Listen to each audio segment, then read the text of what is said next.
So you don't shove religion down anybody's throat. You don't force anyone into submission to the truth. That is a load of rubbish. You don't enforce the Sharia on a people who don't believe the Sharia. That is a load of rubbish. So the Khalifa is meant to establish rule on earth, not oppression, not shoving the truth down people's throat. But wherever on Allah's earth you have authority, you establish government and rule based on truth. And when there is truth, there is no oppression. When truth prevails, there is no form of oppression. None. So why then did Iblis refuse to submit to Adam alayhi salam? Of course, the construction of the sentence is also meant to teach methodology. If you are a schoolboy, and you know, we all schoolboys sometimes. I was a schoolboy once. And you say, but wait a minute, but the command was given to the angels. And all submitted except him. So logically, he had to be an angel. Schoolboy. Because you take the verse in isolation. This is schoolboy methodology. And Allah wants you to learn your lesson. Don't take any verse of the Quran in isolation. Don't be a schoolboy. Go to the totality of the book and take all the data and integrate it harmoniously to get that which binds it all together. And that you know what Allah is talking about. So angels cannot disobey. No. Angels cannot disobey. But he disobeyed. So he can't be an angel. Huh? He disobeyed, so he cannot be an angel. But the schoolboy already declared he's an angel. And then Allah says elsewhere in the Quran, he's jinn. So that's just methodology. And I have a book here, which just came out of the printery a few days ago. And I hope and I pray that you read this book. Methodology for study of the Quran. Do please, please, please read and study this book. So then he refused to make sajda. So Allah asked him, Iblis, when I ordered you to make sajda, why did you refuse? Do you know the answer he gave? I hope we will be friends when the lecture is over. Okay? I hope and pray we'll be friends when the lecture is over. He said, I'm better than him. I was created superior. I am born superior. I belong to a superior class. Do you remember hearing these words? You heard in this country, you heard in that country, you heard there, you heard there. I don't want to mention names. I am better than him. You created me from fire, you created him from clay. I don't know what the Arab was created from. I don't know what the Malay was created from. I don't know what the Chinese were created from. I don't know what the Europeans were created from. But this one says, I belong to a master race. You must have heard that in Penang. Huh? I was born to rule the world. I have a mission to civilize Imran Hosein, who when he eats curry fish and rice, you know what he does? He rolls up his sleeve, he washes his hands, and like some barbarian, he takes his fingers and eats. I was born with this mission to civilize the world. that civilized people don't eat like that. And civilized people don't dress like this.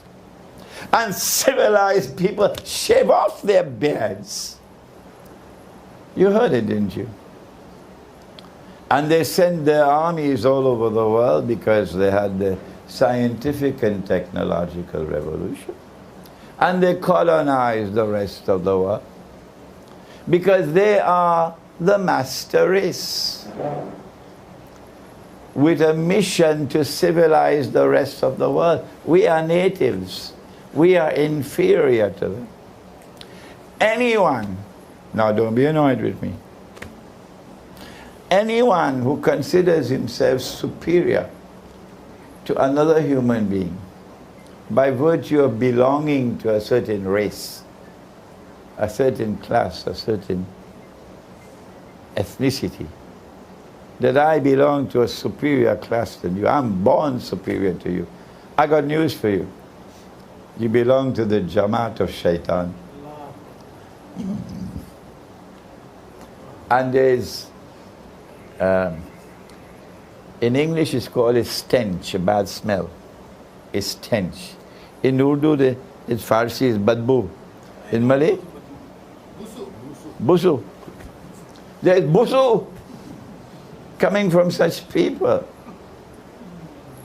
So if you are to benefit from today's lecture of an introduction to Islamic Eschatology, and if you are to play a significant role in the end of history, banish this from the heart, that you are not superior to any human being. No. What makes it superior is your conduct, your faith, what is in the heart, not what you are born with. But those who arrogantly pursue the agenda of imposing their blood-stained rule over the whole of mankind, by the hook and by the crook, mostly by the crook, they are people who are following in the footsteps of Shaitan. They say, we are superior to you. Like Iblis said, I'm superior to him. That's how history began. And that is how history is ending. That is how history began. And that is how history is ending. I have used the Quran to connect the dots of history. This branch of knowledge does not as yet exist in Islam. We have not as yet developed Islamic Eschatology as an independent branch of knowledge. No. We are now attempting to establish a branch of knowledge that the Christians have already.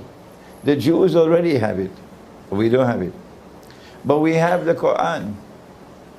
And if you pursue the effort, and Allah blesses you with knowledge, you'll be able to connect the dots in the Quran and develop an eschatological understanding of the world today. They want to impose their rule over the world arrogantly in order that Israel might rule the world. And only when Israel rules the world, then can this man stand up in Jerusalem and confidently declare, I am the Messiah. But he would not be the Messiah. He would be Dajjal, the false Messiah. Nabi Muhammad alayhi salatu wasalam told us, there's more in the beginning of history. I'm writing my book on Dajjal now. And at this time I'm writing the chapter on the Quran and the beginning of history. So it's not there in any of my books there, but in another few months I hope this book will be finished. So we don't have more time to spend with the beginning of history. Let us now go to Nabi Muhammad alayhi salatu wasalam, who said that when Dajjal is released by Allah to commence his mission of impersonating the true Messiah and eventually ruling the world from Jerusalem. He will live on earth for 40 days. One day, which would be like a year. It didn't say one day which would last as a year. No. It said one day which would be like a year. Yawmun kasana.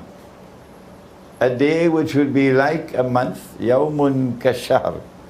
A day which would be like a week. Yawmun ka jum'ah. And then after that, sa'iru ayyamihi ka ayyamikum. He will be in our world of space and of time as a human being. So we will see him. But before that, there are 3 stages. And I am suggesting to you, gently so, because only Allah knows the truth, that when Allah spoke of the shadow, which when it comes will appear in 3 stages, Allah is speaking about this. The 3 stages that Dajjal will pass through before he appears in human form in our world of space and time. Are there angels in this room apart from your wife? Are there angels in this room? Yes. What? One on each shoulder. Can you see them? No. Are there jinn in this room? Are there jinn? I know there are lots in Washington. Yes, there are jinn here. Can you see them? Then why should it be so difficult? Why should it be so difficult to understand? The Dajjal can be released. He can be in this world and yet not in our world of space and time. Why? Don't you teach your children, as my father taught me, that when you come back home and you open the door, there's no one in the house, but the children have to be taught to say Salaam Alaikum. They don't do that in that godless part of the world, which now wants to teach Imran Hosein how to eat. But in our part of the world, we teach our children to say Assalamu Alaikum when you open the door. There are angels in the house. So Dajjal is here. Yes, he is here. But you can't see him. He is passing through 3 stages of a shadow. And this is a dangerous shadow. The first stage will last for the longest period of time. And then the second stage will last for a shorter period of time. But the third stage will last for the shortest one of all. Where is the shadow? We know that Dajjal was released in the lifetime of the Prophet ﷺ. I have a book entitled Jerusalem in the Quran. I guess some of you must have read it. It was written, we have it in Bahasa as well. It was written 12, 14 years ago. And in that book you'll find all of this analysis, all this. 14 years ago. The Dajjal was released in an island called Britain. Where is the evidence? I only have this much time. Maybe in the question and answer session I can expand. And from that island of Britain, during the lifetime of the Prophet ﷺ, he commenced his mission to eventually rule the world from Jerusalem. While, again, could you excuse me, I'm 74 years of age. I've been teaching this subject for so long, I'm tired now. While we were drinking our teh tarik and eating roti canai, the Russians were thinking, The Russian leader speaks like no Muslim leader dares to speak. None. No prime minister, no president, no king in this Muslim world dares to speak the way Putin speaks. I'm proud of Putin. He accuses the United States of imperial ambitions. He uses elegant language. That's Russian diplomacy today. They use elegant language, but they punch you with a powerful punch. They accuse the United States and the West of imperial ambitions, which is exactly what we're talking about here, wanting to rule the world. The mission commenced in Britain, and suddenly we find Britain emerging for the first time in modern history. It never happened before. Britain emerges as a ruling state. And when you were in school in Penang, they taught you about Pax Britannica. Yeah. And you knew that the sterling pound was His Majesty, the sterling pound. When you were in school in Penang, we see all of these jerseys from Penang today. Britain emerged as a ruling state. And not only does Britain control every single naval port in the world, strategically important naval port in the world, because the British Navy is more powerful than the combined might of all other navies in the world. Not only does Britain have military control over the sea, not only does Britain have the military technology on the land to wage modern warfare, but more ominously so, Britain begins the process of taking control of the world of money through the Bank of England. And Britain becomes the money lender par excellence of the world through a banking system. And eventually, the gold sterling coin, £1 in gold, disappears. And the paper replaces the gold, while we were eating our roti canai and drinking teh tarik.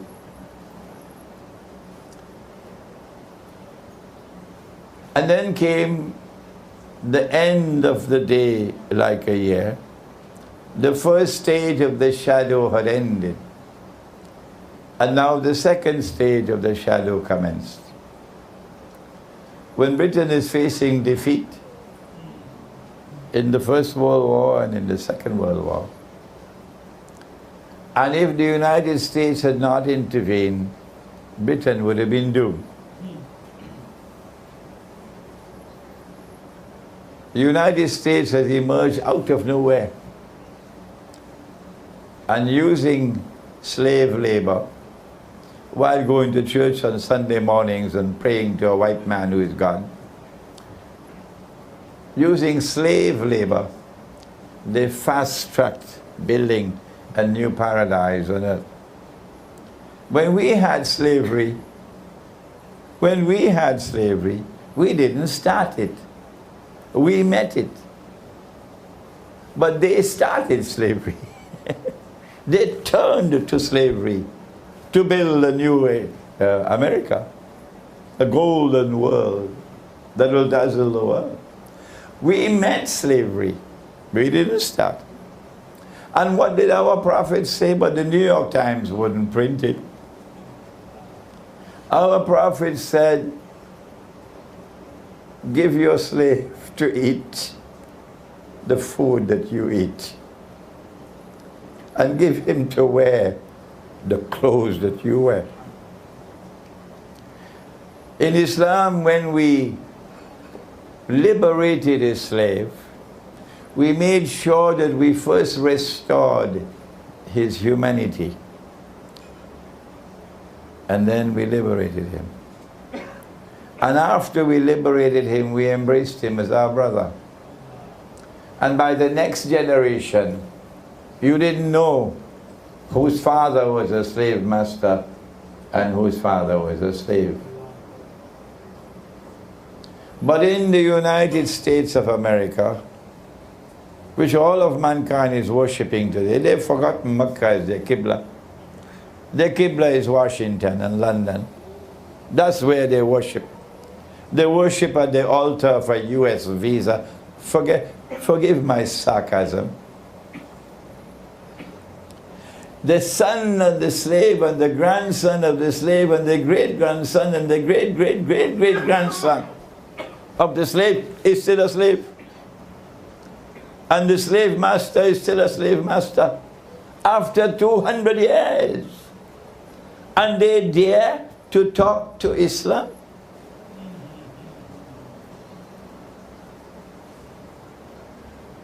So the United States has built fast track. And they take over from Britain. Because now you have something called, you must have heard about it, the aeroplane. The aeroplane. And so now wars are fought not only on the land and in the sea, but in the sky. Neville Chamberlain was Prime Minister of Britain, and he never set foot in an aeroplane until 1947, when he had to fly to Berlin.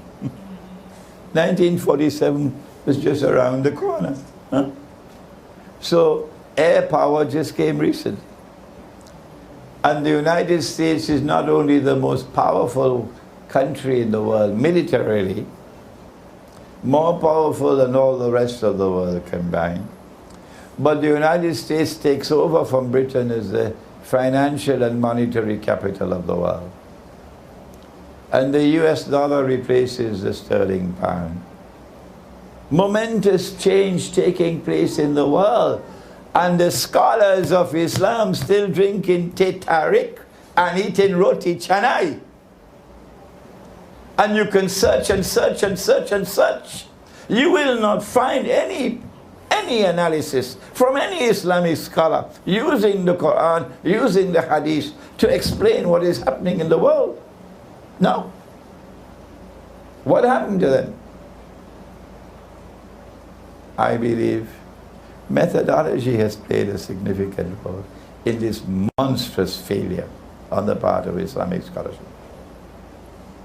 And so a day like a month replaced a day like a year. And Pax Americana replaced Pax Britannica. We have an explanation for Pax Britannica. We have an explanation for Pax Americana. Let me hear yours. If you are a political scientist, let me hear what is your explanation. I have been around the universities. There is none. None. Ours is the only one.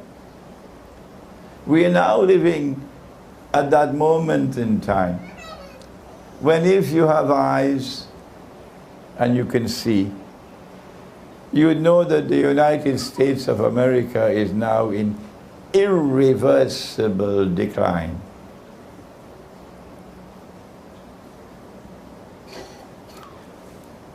And stage 3 of the shadow is about to replace stage 2. I may not live long enough to see the change from stage 2 to stage 1. Stage 1, stage 2, stage 3. But you may live to see it. Well then, who is going to replace the United States? Is it China? No. Is it Russia? No. It's going to be Israel. How can Israel rule the world? The United States is big. Israel is small. Either Israel has to expand and become very big and powerful like the United States, or, very sad to mention it, The world has to become smaller. The world has to become smaller. Which one will it be? You know the answer. As terrifying as it is, you know the answer. That is why we're expecting nuclear war before November the 4th of this year. Before November the 4th of this year. Nuclear war. I hope I am wrong. I pray that I am wrong. I'll be happy if I'm wrong. But I have to tell you, they cannot take a chance that Donald Trump will become president. They cannot take that chance. Because Donald Trump says, it makes no sense for us to have this antagonistic relationship with Russia. Yes. No. Donald Trump says, I'm a businessman. I'm not going to allow the Chinese to do business the way they've been doing it in the past. Things are going to be different with me. So they cannot take a chance. They have to attack Russia before the elections in the United States. And Russia is ready for them. Russia is not afraid. And thank Allah for Russia. And thank Allah for China. We're not talking about Singapore. We're talking about China. China is a proud civilization. Don't look down your nose on the Chinese. China is a proud civilization. China will not bend her knee before Washington. No. And so the stage is now set. Our time is almost up. We do not have the time to explain. But mine is not the only voice. No, thank Allah. There are many, many, many voices around the world saying the same thing that I'm saying. That the Great War is around the corner. And this one is not going to be fought with sticks and stones. This is going to be a war fought with weapons of mass destruction. Amongst them we know about nuclear weapons, but there could be others as well that we don't know about. And when that war takes place, the world is going to become much smaller. So it's a good time to be old. Eh? It's a good time to be old. It's a terrible time to be young. Terrible. After the war takes place, do you know what our Prophet has said? He spoke about the war, incidentally. The next event to take place after the Great War, said Nabi Muhammad alayhi salatu wasalam, is what? The conquest of Constantinople. The Turkish government has prohibited you from even using the name Constantinople. It's against the law. You have to use the name Istanbul. Why are you afraid, Turkey? Huh? Come on, Mustafa Kemal, answer me. The answer is, they don't want you to hear what Muhammad ﷺ said. That's why. The conquest of Constantinople is to take place after the Great War. And that conquest makes sense only in terms of military affairs. Only military. Otherwise, why Constantinople? Why aren't we heading for Jerusalem? Constantinople stands on the Bosphorus. The Bosphorus is a waterway. If you study geography at school, they did geography in Penang, didn't they? Yeah. You attended the class? Okay. The Bosphorus is a waterway which connects two seas. Which are the two seas? Come on, let me hear you. Good. This one is easy, the Mediterranean Sea. That one is the Black Sea, correct. The Black Sea and the Mediterranean Sea. Yeah. The Black Sea and the Mediterranean Sea. And if that passageway is open, today NATO controls it. NATO controls it directly now. And NATO controlled it before through their friend. Who was their friend? Who was their friend who controlled the Bosphorus for 500-600 years? The Ottoman, Dajjal's Ottoman Empire. Come on. When I say Dajjal's Ottoman Empire, I'm talking from eschatology. I'm not talking to my hat, okay? I know what I'm talking about, but I'm fighting against time here. It is only in one military sense that the conquest of Constantinople makes military sense, and that is that the Russian Navy will now have the freedom of passage. NATO cannot stop it, to enter into the Mediterranean, indicating that the war which is coming is going to spell the destruction of NATO.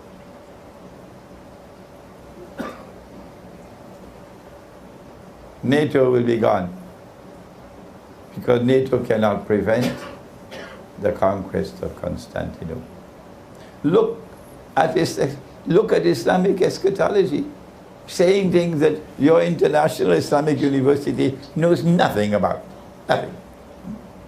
This is an introduction to Islamic Eschatology. There's much more to the subject. I advise you to read my books. Several of my books are on eschatology, an Islamic view of Gog and Magog in the modern world, Jerusalem in the Quran. We have these in English and in Bahasa. Surah Al-Kahf and the modern age. Surah Al-Kahf is that surah of the Quran, more than any surah, which deals with Akhir Zaman. And then there is a small booklet on Khidr, about 25 pages. On money, you'll find the gold dinar and silver dirham, Islam and the future of money. The paper money is going. Oh yes, there'll be no paper money tomorrow. When Israel takes over, the new money is going to be invisible and intangible. Electronic and digital money. And we said this 15, 20 years ago. Huh? But who was this thing? At that time, you can't take your money out of the bank. So banks rule the world. Banking is almost ruling the world today. Tomorrow, banking will rule the world. And if you cross the line, that's it. Your account will be frozen. So we will all become slaves now in order to protect our bank account. You have to bow down and worship Dajjal if you want your bank account to remain open. That is tomorrow. We pray that Allah subhanahu wa ta'ala may make us as a people who will return to His book, the Quran, to study the Quran, that the Quran might explain to us the world today.